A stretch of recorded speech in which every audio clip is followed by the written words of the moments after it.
Welcome back, dreamers. Your host Ken here with some exciting news that I just couldn't wait to share.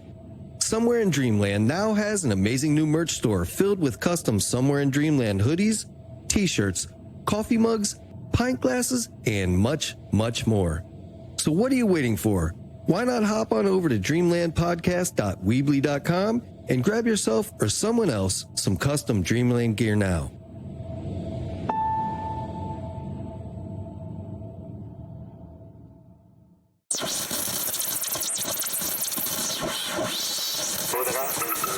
Danser avec moi. Du cordonnier, tu fêtes, qu'est-ce que t'as donc dans la tête? C'est que moi.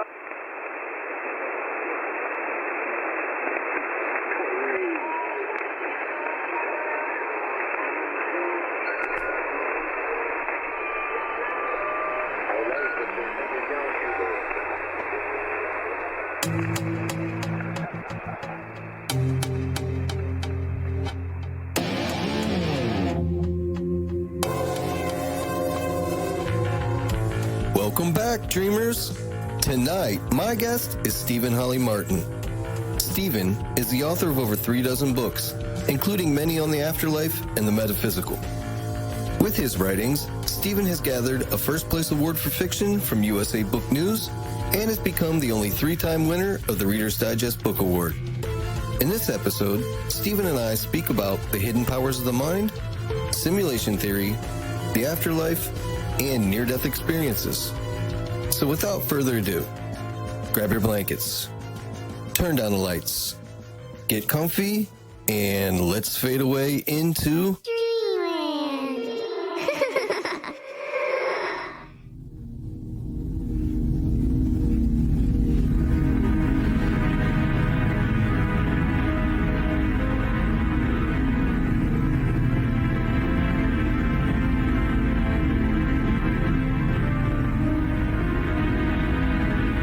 All right. Hey, Stephen, how are you tonight?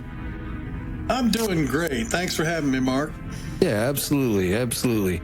Hey, so I'm very interested in talking with you. You've got a pretty eclectic background, don't you?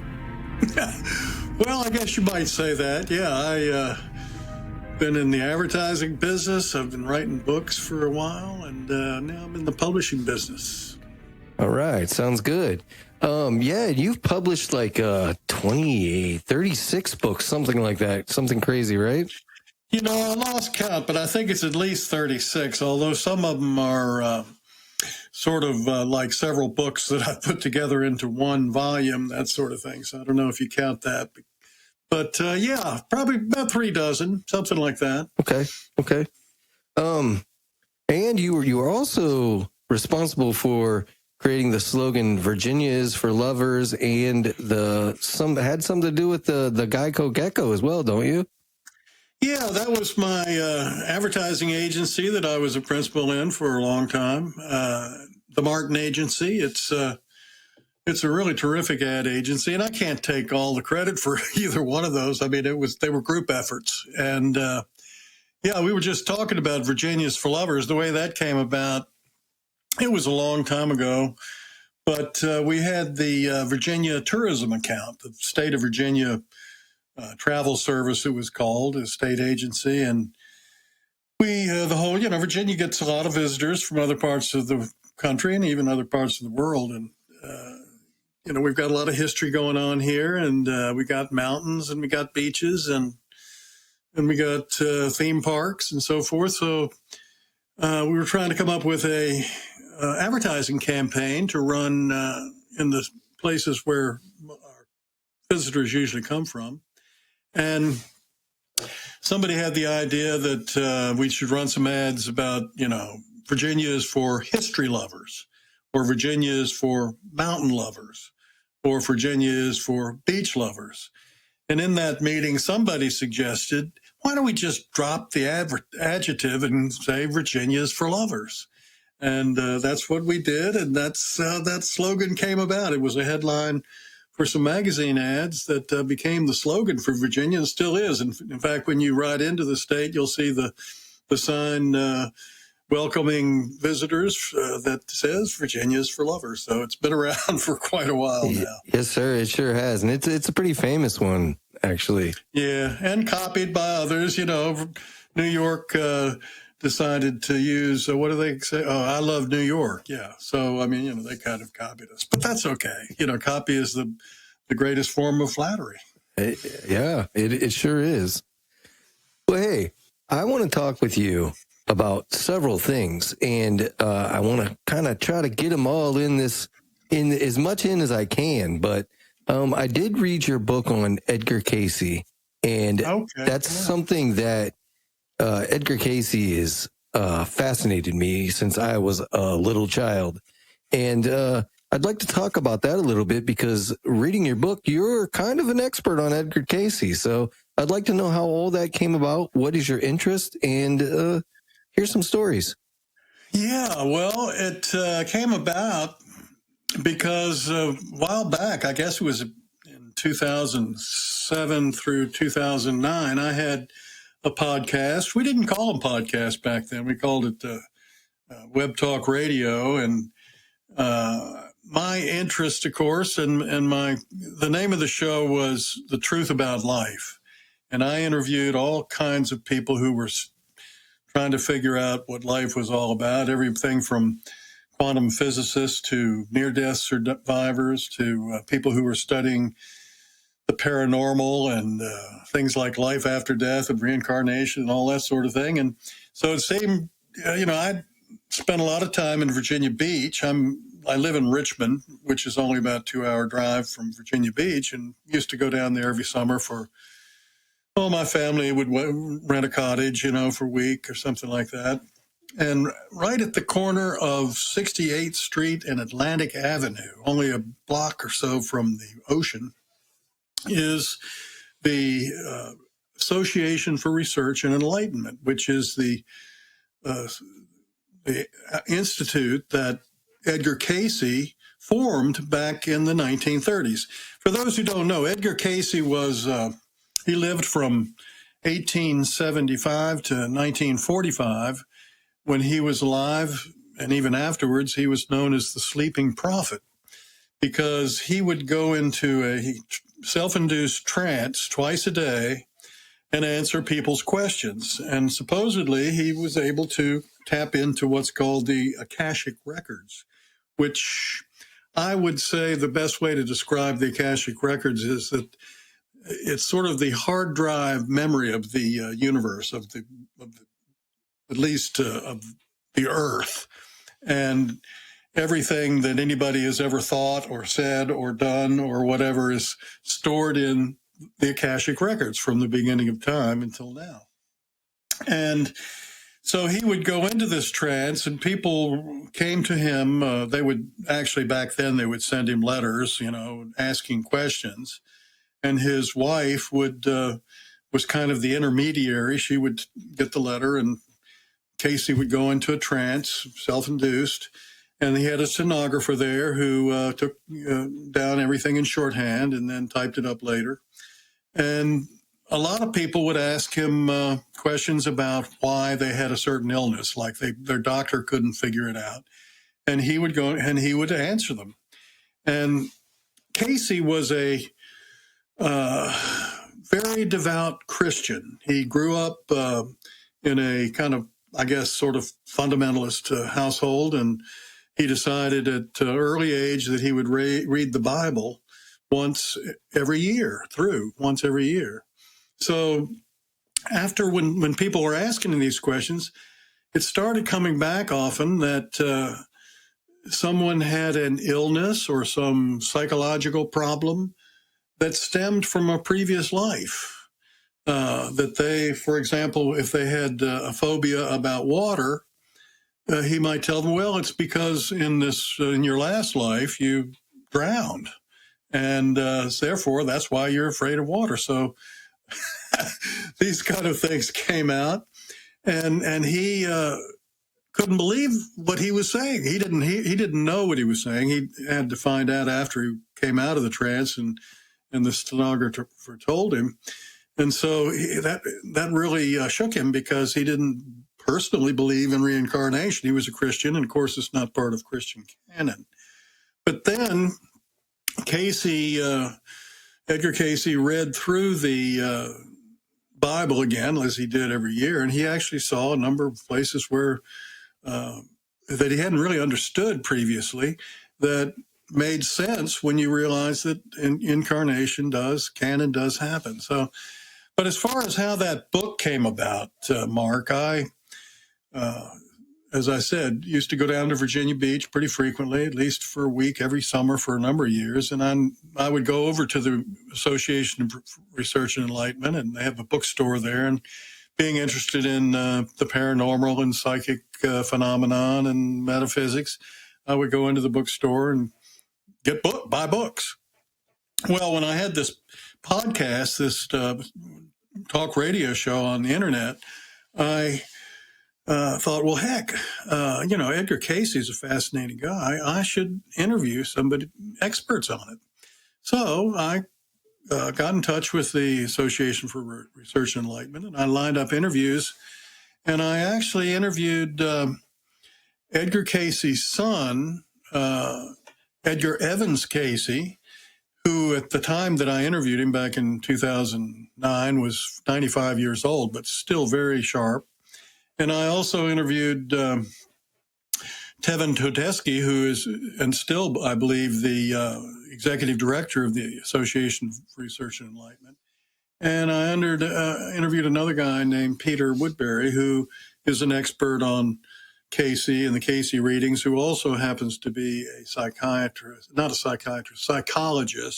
and a past life regression therapist, and so on and so forth. So those interviews became not only podcasts on the internet, but the basis for the book that you read. And I, of course, add my own commentary to it and so forth. So that's how it came about. That's how my interest in Edgar Cayce came about, and that's how that book came about. Awesome. And I know a lot of your writing is very much about the metaphysical. For instance, you have several books about life after death, books like How Science Reveals God, The Hard Problems Solved of Consciousness, The Secrets of Life, ESP, Afterlife, The Whole Truth. You've just got book upon book of this. And I'd kind of like to know what got you started in that and interested in that.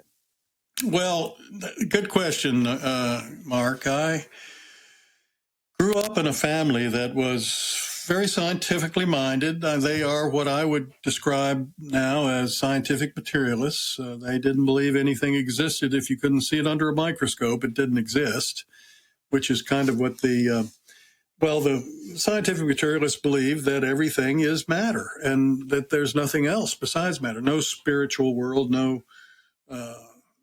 nothing that can't be measured, as I said, seen under a microscope. And that was what I was brought up to believe. And that's what I did believe. In fact, that's still what's taught in the school, even though quantum physics shows us that really there is no such thing as matter per se. Everything is vibrations. Everything is frequencies, different levels of frequency. But nevertheless, that's what traditional science teaches. And that's what I believe. Well, when I was about 25 years old, I was single and living in Baltimore at that time. I was working at an ad agency, and I had an apartment with two other bachelors. And one Saturday night, I was really sick with the flu. And, when you're 25, you don't want to be sick in bed with the flu. Right. On Saturday night, especially if you're single. And so it's funny because I remember I was reading a book while I was in bed nursing this flu, and it was Metamorphosis by Franz Kafka, which is about this. I think I'd gotten to the point where the main character was turning into I call it a cockroach, but some kind of bug, and it was really weird. Well, anyway, I heard some people come in downstairs. It was a 2-floor apartment on 2 floors. and I was up on the second floor in my bedroom.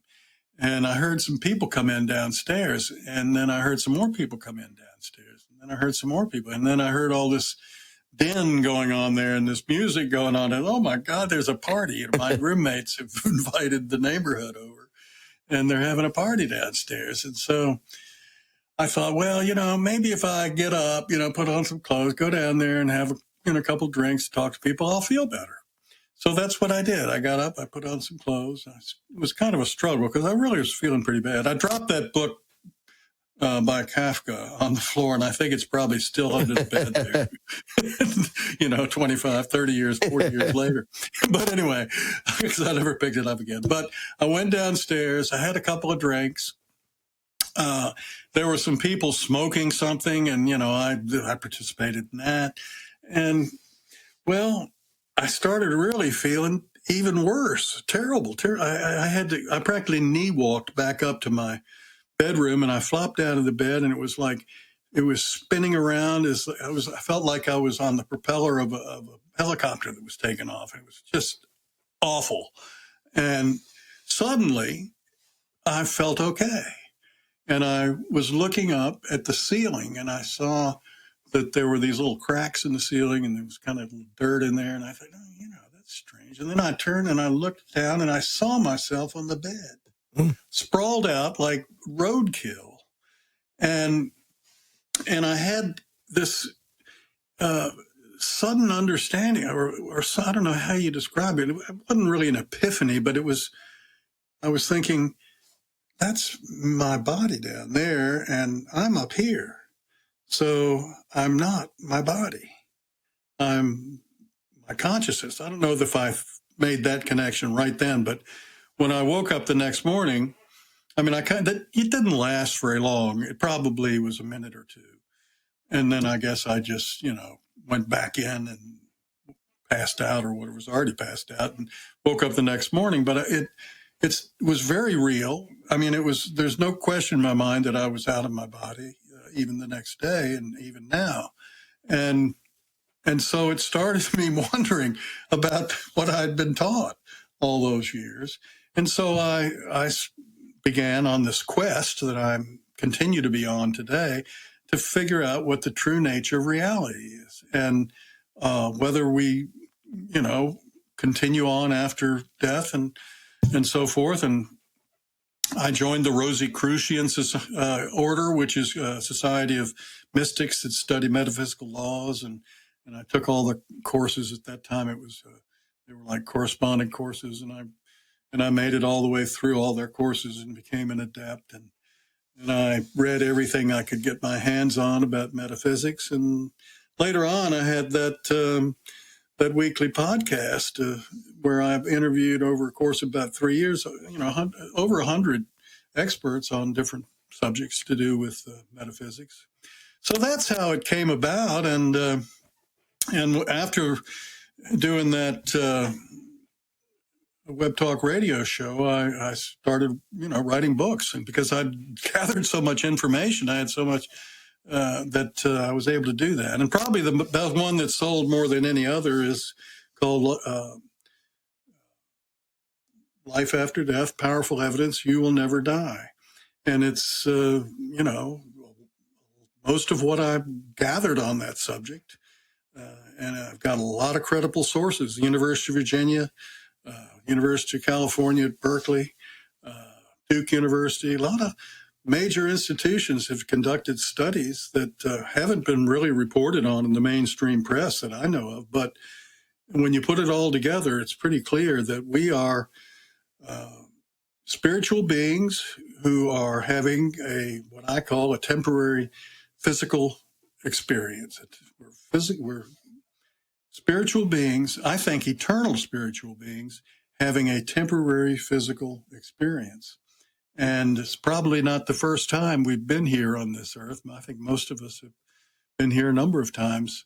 And that we come here to learn and to evolve. So that's kind of where I come out and how it all happened, Mark. All right. Yeah, I know you've written several books on the subject. And all in all, after your show, after after writing these books, after researching everything, is that what you believe happens to us? Do you believe that we reincarnate, and do we ever get off of this plane, or do we continue to get caught in this cycle? Well, I think we are kind of caught in a cycle, but I do think that we'll eventually get off of it. I think that my opinion is, and I back this up in some of my books, I tell why and, give some evidence for it. But I think that the whole purpose of life is to evolve. If you look around at everything that's alive, evolves. That's what it does. That's what life is about. And we've evolved. Life has evolved from single-celled amoeba, what are kind of animals in the sea, to, we're the pinnacle of life, evolution, human beings. And so that's what life does. It evolves. And we, as human beings, now as individual human beings who are aware of ourselves, we have objective awareness, where other things that are alive, animals in the forest and trees and birds and so forth, they're alive and they have some form of awareness. They're all aware. Everything is aware to some extent, but they cannot step out of themselves and think about themselves and their own existence and, what I call objective awareness. Well, we have developed that. And as such, we are each now individuals who are evolving, and we do it through one incarnation after another. And it seems to me pretty logical. I kind of liken it to, and I've said this before, and anybody who's listened to other podcasts that I've been on has probably heard it already, but I think that the movie Groundhog Day is a perfect allegory for what life on Earth is about. I mean, if you've seen that movie, you know that Bill Murray's character is a real jerk when he starts out, and people don't like him because he's so self-centered and egocentric, and he has all these encounters on Groundhog Day, and he's part of a film crew that's gone to film the emergence of that groundhog and whatever the name of that city is, town in Pennsylvania, Poxy something or other. And these things happen to him, and he treats people pretty badly, and he acts like a jerk. Well, the TV crew, all of them, including the girl that he likes but doesn't like him, are stuck there for the night because of a snowstorm that, they're snowed in. So, he goes to bed. The next morning he wakes up and it's Groundhog Day again, Groundhog Day all over again. But he is the only one that realizes it's a repeat. Everybody else thinks it's the first, the original day, and all the same things happen to him. And this goes on over and over and over and over and over again. But as as it continues, he kind of progresses till finally he is kind of a changed guy. He's no longer that egotistical jerk. He actually is helping people and solving problems as they come up. They're the same problems that have come up, but he deals with them differently. And finally, when he has a perfect day and gets everything right, the next morning when he wakes up, it's February 3rd. It's no longer Groundhog Day, and he's able to move on. And not only that, he gets the girl because she likes him now because he's a different guy than he was originally. So that's what's happening to us, except for our Groundhog Day is each one of our incarnations. And as we come to Earth, we come here to experience and to face problems and issues and so on, and fight dragons and enter the belly of the whale and deal with situations. And a lot of times we screw up and we go through difficult times. But when we go through those difficult times, when we come out of it and look back, we actually have matured a little bit. We've grown some. And hopefully the next time we encounter a similar situation, we'll handle it better. And so I think that's what life is about. It's about evolving. It's about facing situations and difficulties and getting through them and growing as we do. And so, that's my take on what life is about. I do think that eventually we'll get it right, just like Bill Murray's character, and we'll be able to move on to another reality that'll be a whole lot better than this one. So there you go. Hey, I think that was a really good analogy with the Groundhog Day. I think it was perfect. So Yeah. you That's also, what makes sense. yeah, Go ahead. you also wrote a book called "Are You Living in a Computer Simulation?" And this is something Right. that really gets me going because it is super interesting. I mean, it's a subject that, I mean, really is fascinating to me. What are your thoughts on that? And tell me a little bit about the book. Yeah, well, there are some people, as you know, as probably most people listening to this know, who think we're living in a computer simulation, that an advanced civilization on Earth, I suppose, has gotten to the point in terms of their technology and their abilities with technology to create computer simulations that are so real that the avatars that are within that computer simulation think they are in reality, when in fact it is a computer simulation.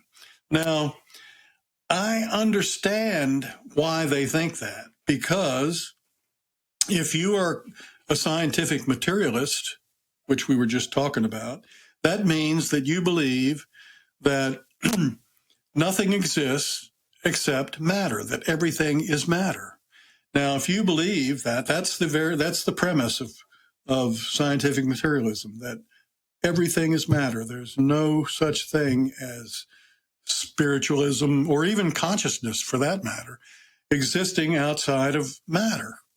So if you think that, then you would have to also believe that consciousness and intelligence could not have existed until evolution produced a brain, because you believe that matter, a brain, is what creates consciousness. If you believe that, then you also believe that a computer advanced enough would be able to create consciousness. Well,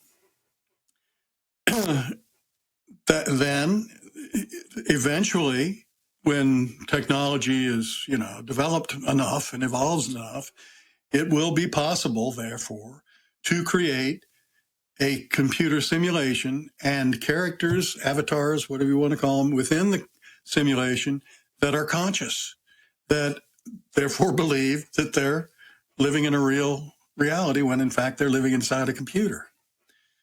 Now, that is, my book says, yeah, I can understand how you think that, but it's not so. And here's why I think it's not so. The basis of life is DNA.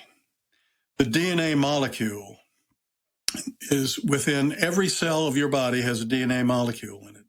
And that DNA molecule is a double helix that, if you took that double helix and stretched it out, it would be over 6.5 feet long. It'd be over 2 meters long. And what is it? You look at it under a microscope and you see that it looks like computer code. It's, you've seen printouts of DNA, Yeah. all those. Well, that's what it is. And what does it do? It explains how to the cell how to make and when to make proteins that are needed for life, that are needed to keep the body alive. Now, I suppose the people who think that it's a computer simulation, that we're living in a computer simulation, think that the computer did that. But the fact of the matter is, to have life in the first place, which the people who created the computer simulation would have to have had, for them to have become, to evolved and been evolved into humans and be able to create all this technology, that DNA molecule had to come first. So, therefore, intelligence and consciousness had to come before matter, or we wouldn't have life. How could it all evolve?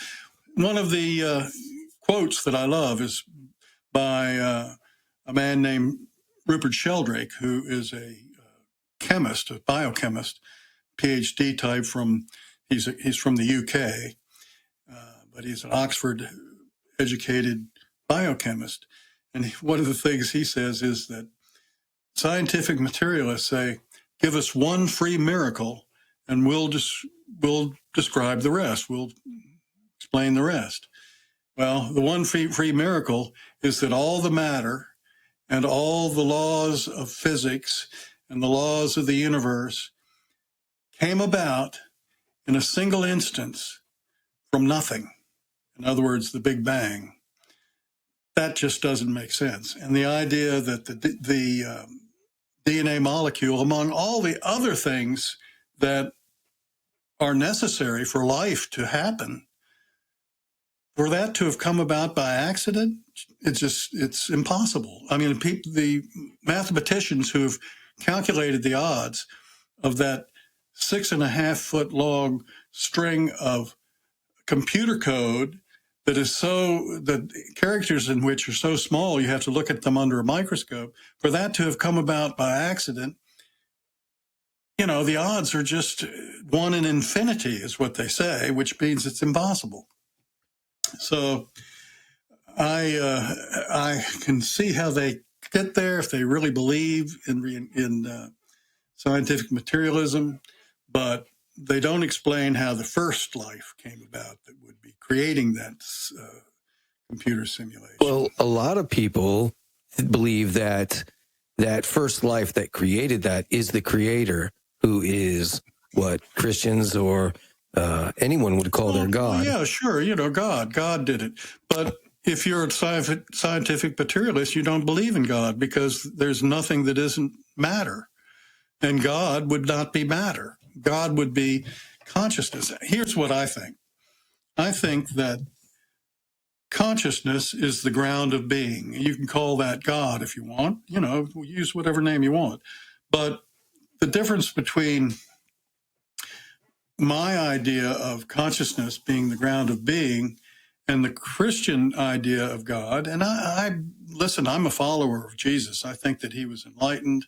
I think that he knew what he was talking about. If you read the Bible and you read what Jesus said, I mean, and you have, if you know as much as I do about metaphysics, he was right on. But that culture that he was born into and that he lived in believed that God was separate from his creation. Yahweh was a deity in the same idea that the Greeks had Zeus and the other deities. And in fact, at that time, the time that Jesus lived, there were lots of deities, and the Jews didn't think they had the only one. There was Baal, who was the Philistines or whatever, their deity, and there was Ra, who was a god that the Egyptians worshipped, and of course the Greeks had a whole pantheon full of gods, yep, all of whom were separate from their creation. My idea about reality is that consciousness is the ground of being, and that everything that matter and everything else comes from consciousness. And the quantum physicists that I've spoken with and talked about with this idea say that, maybe you might be right, because that's if consciousness and the unified field, what they think of as what everything comes from, are the same thing. That would make sense. And in fact, it's really what the Hindus and the Buddhists and the Eastern religions believe, that they call it Verda or Brahman or whatever it is, but it's the ground of being. And it is. Verda translates in Sanskrit as knowledge. So they believe that everything comes from knowledge. Well, knowledge from consciousness, to me, it's mind. Mind is the ground of being of all that is. And since mind is all that is, then, well, I'm getting ahead. But anyway, I'll send it back to you. Why don't you see what we want to talk about? Well, let's talk about consciousness a little bit, because that's another thing that's fascinating to me. And there's some proof that consciousness is like, for instance, the computer screen that I'm looking at. That computer screen doesn't really exist until I make it exist, right? It isn't there unless I consciously know it's there. Otherwise, it's not there. And there's lots of scientific proof behind that. So how does that fit into this whole understanding? Well, basically, what I think we're living in is in a way like a computer simulation, only it's I would call it a dream. The dream of God is, or the infinite mind. I like infinite mind better than the word God, because God, to me, I kind of get the picture of who is it? The God that's up on the Sistine Chapel. Yeah. Leonardo da Vinci's painting, I guess, up there. You know, he's reaching down with his hand and touching the human. Well, you know, that's not God. You know, God is infinite mind. And infinite mind is having a dream, and we're all characters in that dream. Imagine that before there were humans, or before there was any life or sentient life at all, then there would have been this mind that was all that is. And that mind wouldn't really be able to know itself, because it wouldn't be able to step outside itself if it was all that is. So what could it or would it do about that? Perhaps it would send little pieces of itself out that evolve into conscious sentient beings and have all kinds of adventures and have problems and solve them, and maybe God is experiencing all that through us, through each one of us, because we're all extensions or little pieces of God that have evolved. We're little life force that has evolved from single cell animals in the sea all the way to where we are now, and we continue to evolve. And eventually, I think we're going to get to a point where we will return to the Creator, but we'll continue to have our individual consciousness, awareness. You know, there's, back in the early 1980s, there was three people. There were three people. One was a physicist, and another guy, and Carla. I wish I could remember their names, but they channeled through Carla, the woman, a person, or person is not the right word, an entity, an extraterrestrial entity that called himself or itself Ra, R-A, Ra, who also claimed to have been the Ra of the Egyptian deity, and that he had come to the Egyptians and explained to them how to build the pyramids, and, you know, gave them a whole theology and everything, but they messed it up. So he came to Carla and the physicist and this other guy, and there are 5 books that came from that channeled material, called the Law of One, or the Raw material, R-A material. You can go on Amazon and buy those books. Well, according to Ra, there are 7 levels of existence, and I'll quickly run through the first few. The first one is like matter, like the moon with no life on it, or Earth before it had any plants or animals. The second, that's called first density. Second density consciousness, and this really has to do with vibrations. Second density consciousness is like Earth with plants and animals, but no humans, you know. Then third density is where we are now, which is plants and animals and beings that have objective awareness, who can step outside of themselves and consider their own existence, like we're doing now. Fourth density is where we're headed, and we're moving into it. And that's where we realize that we are all part of one consciousness, and we think we're separate, or we feel like or experience life and reality as though we're separate. But in fact, we're all connected. We're all one. We just think we're separate because we have egos that have been built up from childhood, and probably we have what Christians would call a soul, what I would call the subconscious, that contains all the memories of previous lives as well as the current one. So when we realize that, we will move into fourth density, which is, according to Ra, the last density where we incarnate, where we come into bodies of flesh.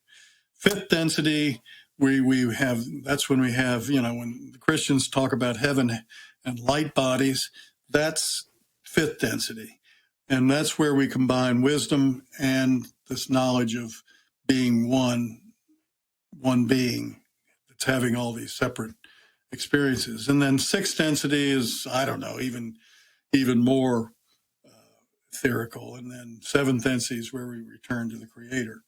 But I think that something like that is probably what reality is, and how we're headed and where we're going. I don't know that particular,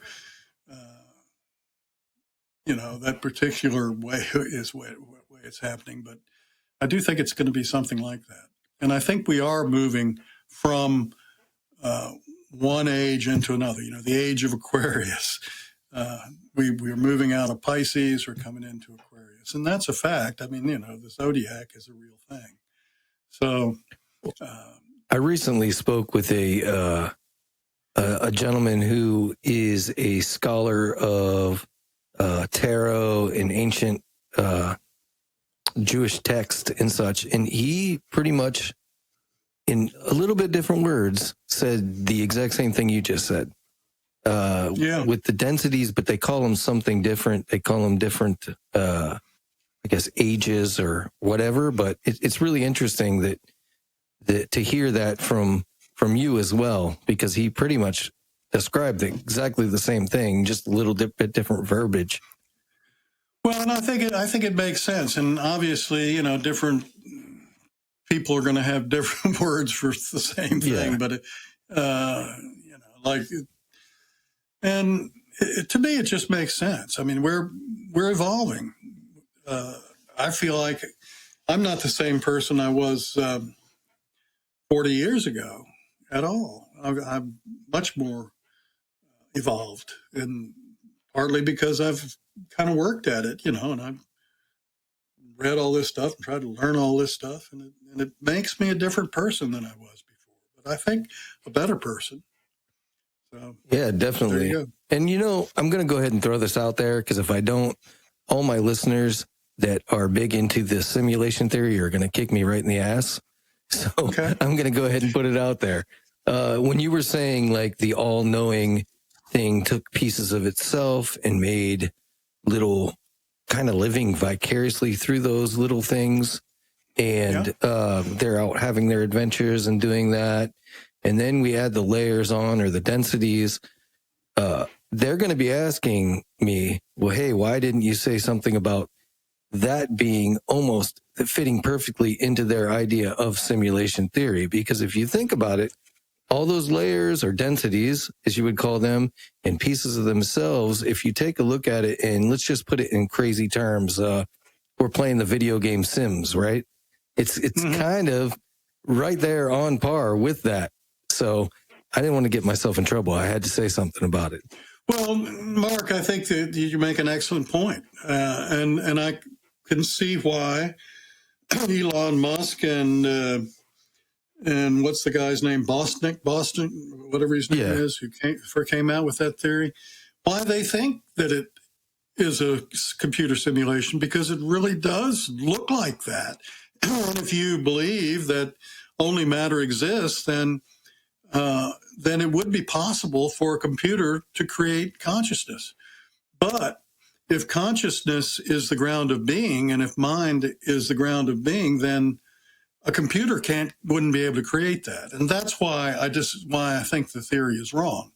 But I can certainly see why they think it's real, because they have a different premise. My premise is we start with mind, and mind is what really exists, and that we're all part of that mind. They start with matter is all there is, and so matter means that if matter created reality, created consciousness, created intelligence, created mind through evolution, then a computer ought to be able to do that too. So it's because they stick with that basic premise that all that exists is matter. They have to, then they can have the computer create consciousness. I think the real answer is somewhere in between there, don't you? I think that it is like a simulation, except that it's been created by this mind that is all that is. It is like a simulation in the sense it's that's why it so looks like a simulation, because it is in a way a simulation. But the premise for the simulator people is what's wrong. Yeah. And my book, Consciousness, the Hard Problem Solved, which you mentioned earlier in the show, is what attacks that idea that, because you know why consciousness is called the hard problem? Because scientists who are scientific materialists, who are most scientists, can't figure out how consciousness is created. Mm-hmm. They think the brain does it, and they can't figure out how it's done. That's why it's a hard problem. And my book, Conscious of the Hard Problem Solved, says all you got to do is get out of that box you've painted for yourself that says that nothing exists except matter. Because when you start with consciousness, then everything makes sense. Really, read the book, and you will see what I'm talking about. Well, I know a lot of people that are religious. They whenever you mention something about simulation or simulation theory, they get kind of upset, and I understand because it's their belief. But I also think that theory lends itself to their religion as well, because that theory just proves that there's something bigger than us out there creating us. And the question is whether it's some people in an advanced civilization that are doing it through a computer, or whether it's the infinite mind that's doing it. And,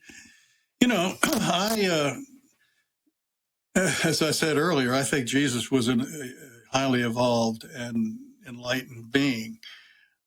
Was he the Son of God? Yeah, but we all are, because we're all little pieces of God that have evolved to the point where we are right now. So, I mean, I understand that people who are fervent Christians believe that the Bible is literally the Word of God that is, given through men by the Holy Spirit.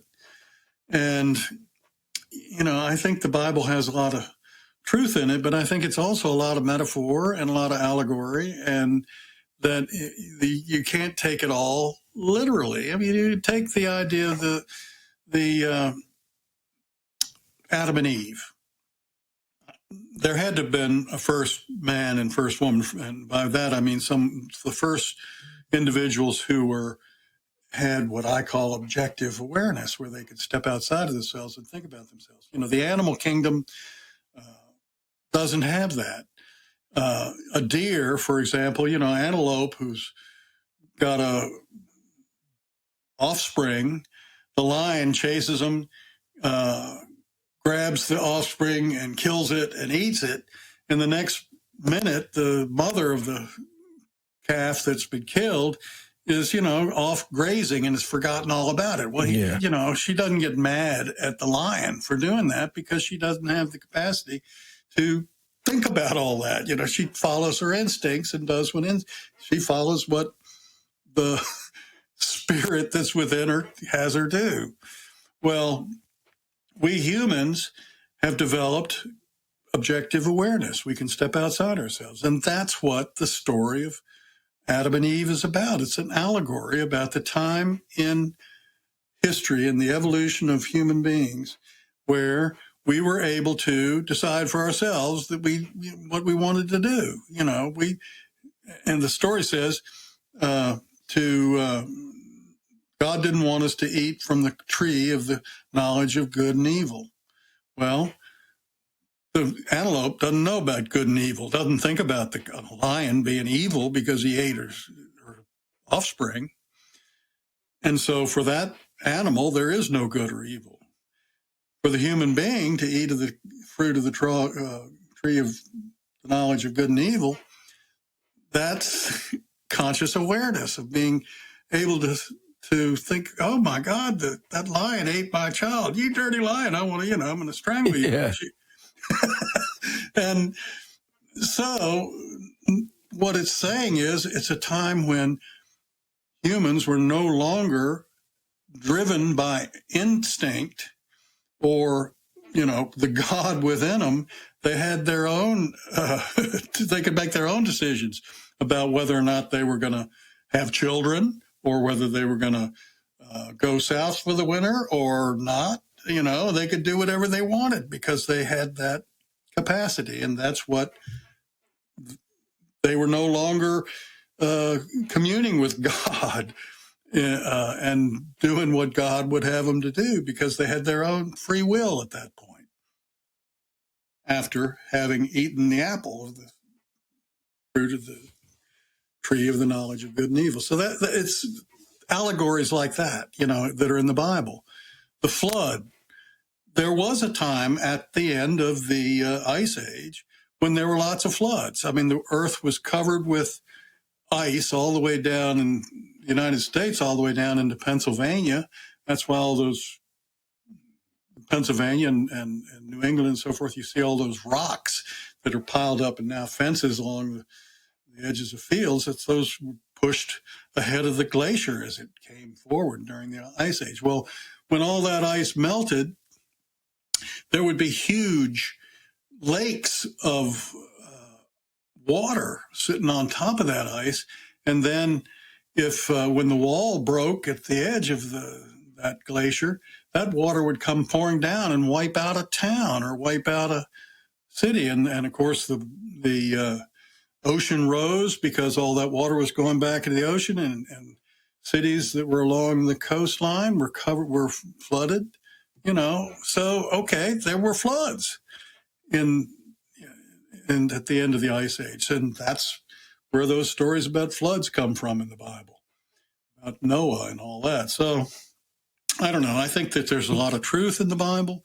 I believe that Jesus was an enlightened being. I think he was a fourth density being who incarnated into third density reality, and he had a message for us, and we've pretty much ignored it and continued to ignore it, which is to love one another and, follow the golden rule. And if we did that, we could create heaven on earth, the kingdom of heaven, to which he's preaching. But we don't. And so that's kind of where I come out with all that. All right. Well, yeah, we've jumped down a few rabbit holes tonight, haven't we? Yes, we have. I don't want anybody to get me wrong. I think being a Christian is fine, and I go to church with my wife. She's a Christian, and I enjoy the sermons. But I just have a little different take on it all. Yeah, and I think that's normal. I think that you're allowed to think the way you want to think, and I think that it's a good thing, actually, that people think outside of the box, for lack of a better term. Yeah. I do want to speak to you about the mind, and you wrote a book called Your Cosmic Mind Power, and I want to know a little bit about that. Well, I think the point of that book is that we are at the core. We are all one, but also at the core, we are the infinite mind, and that if we can realize that and get our egos out of the way, we can really accomplish almost anything we set out to accomplish.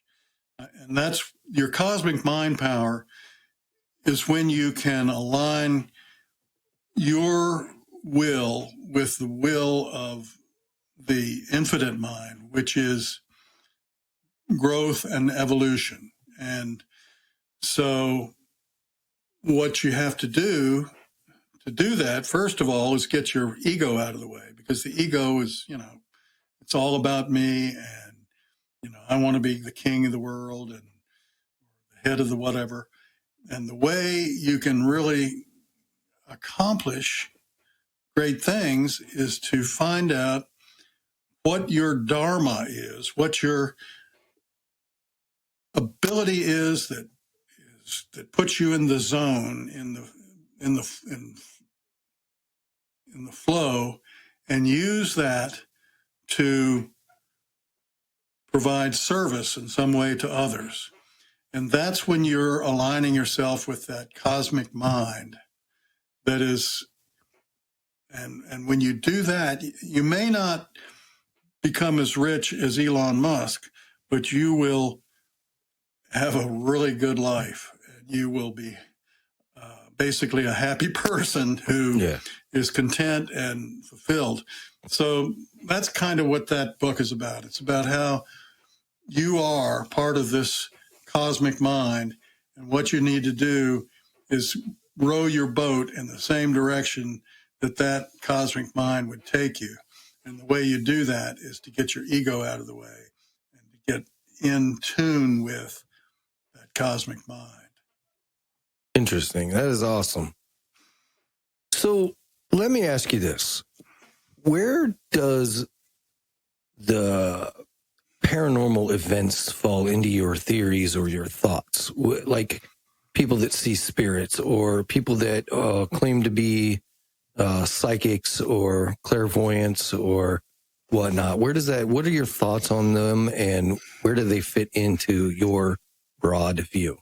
Yeah, I think, there are certainly going to be charlatans out there who, are using trickery to make you think that they have those powers. But I do believe there are individuals who are psychic and do have psychic powers. And then I do believe that there are people that are able to see spirits. There's one of the people that I interviewed back when I had that radio show podcast. Her name is Julie Bichelle, and she is has a PhD in pharmacology, and her mother committed suicide. And Julie was not raised in a religious family, but she wondered whether her mother still existed or not, whether her consciousness still existed. So she started talking with psychics, and she decided to see whether or not psychics could really do what they say they could do. And so she used her pharmacology techniques. That's where you have double-blind tests and placebos that, and you figure out what's real and what isn't real through that kind of scientific approach. And she has used that scientific approach on many, many psychics now. She has an institute called the Windbridge, The Windbridge Institute. And I think it's windbridge.org. And she actually now certifies psychics by running them through this rigorous testing procedure to see whether or not they're really able to do what they say they can do. And there are people who pass the test and get certified by her. And so, yes, there are psychics who can do what they say they can do. As far as seeing spirits, some people have that sixth sense more so than others. I think we all do to some extent, and I have a very highly developed intuitive sense, but I don't see spirits. But there are spirits hanging around on this astral level. They tend to be those who either don't want to go to the light because they feel if they do, they'll be judged, or they think they might be going to hell because of what they've done in their lives, or they don't know they're dead. And I can tell you a story about that if you want. Yeah. Or they are atheists and don't believe it's possible to move on. And for a lot of them, don't realize they're dead. Let me tell you a story. This is a true story about, I have, my first wife was French, and we used to go to France every summer for a week or two. She would spend the whole summer there, and I'd come over and visit for a couple of weeks. And I had this friend that I made over there that was the husband of my wife's best friend. And that couple this guy had inherited this big old house. It was called a chateau, but if you looked at it, it was more like a big house in the country in Lorraine. And we went out to visit him there. We always spent some time with him whenever I was over there. And he had was just finished renovating this place. And he told me while I was there that when he and his wife would come out there on weekends while the workmen were working on this house. It hadn't been lived in about probably 30 or 40 years. And he put a new roof on it and, put a furnace in or whatever, things that weren't there before, and fixed up stuff that was falling apart. But they would go to bed at night, and as he was drifting off to sleep, he would think he would hear someone screaming for help. And, this went on for several nights. And, it was very annoying, and it was very disturbing. So he one night he decided to get up and he tried to follow and figure out where it was coming from. And he decided it was down in the cellar. And I guess this place probably had a wine cellar or something. And he went down there and looked around. Well, the next morning, he got some of the workmen who were there he took them down to the basement, and there was this one wall that looked a little newer than the others, and he had them tear out that wall. Well, behind that wall was a skeleton.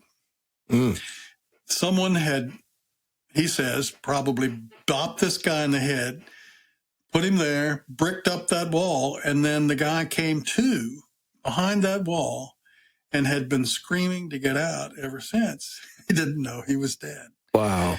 Well, then when they took the wall down, they took the skeleton out, and they gave it a Christian burial, and the night noises, the screaming stopped. That was the end of it after they did that.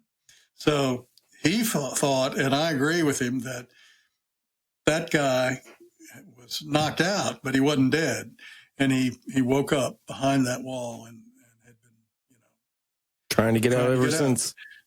For however long it had been. It could have been 100 years, but time is different in that other realm beyond this physical reality. There really isn't any time. So I'm sure it didn't seem like 30, 40, 100 years to him, but he just didn't know he was dead. All he had to do was just move right through. Spirit could have gone through that wall, no problem. But he didn't know he could. Wow, that's a fascinating story. Yeah.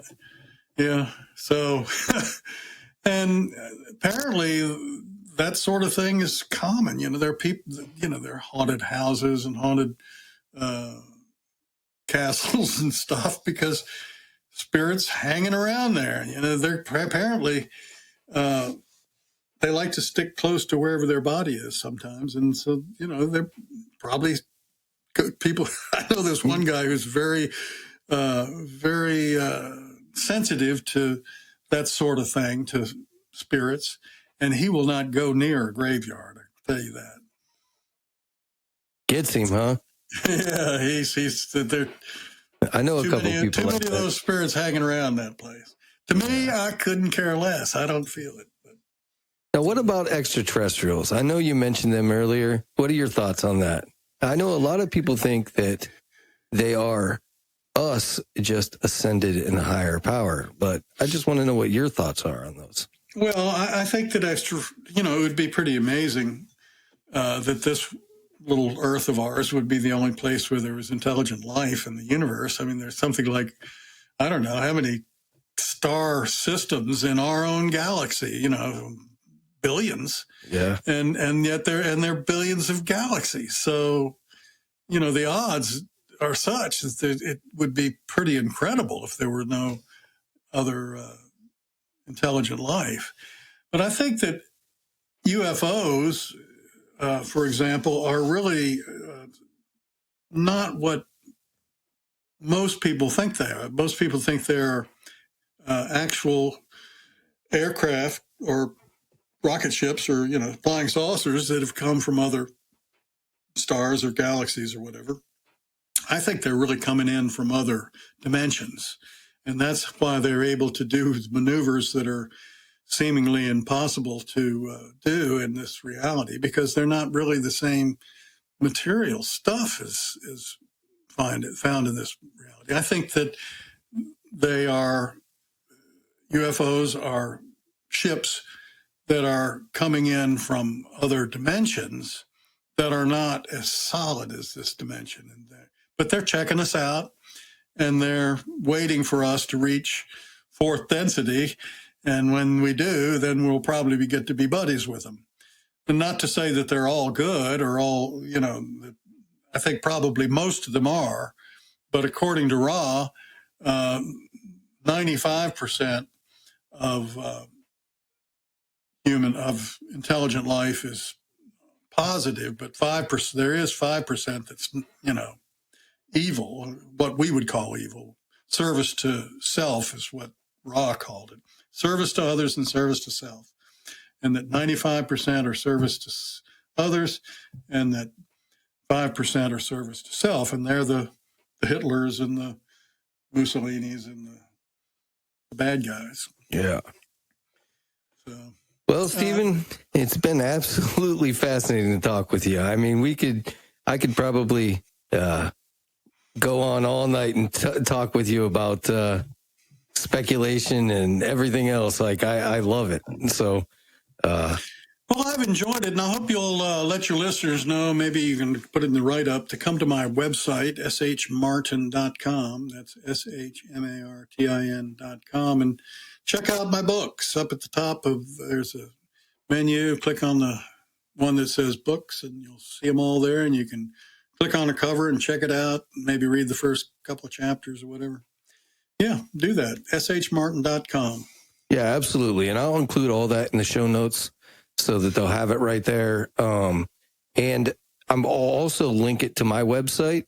So when they're on there, they'll be able to click on a photo of you, and it'll take them right over to your website, and they can do all the good stuff there. Well, great. I appreciate that, Mark. I've enjoyed it. Thank you. Yes, sir. And we'll have to have you back on for sure. Okay, good. I'll look forward to that. All righty, sir. You have a good night. All right. Bye-bye. Bye-bye. Well, that about does it for Dreamland tonight, dreamers.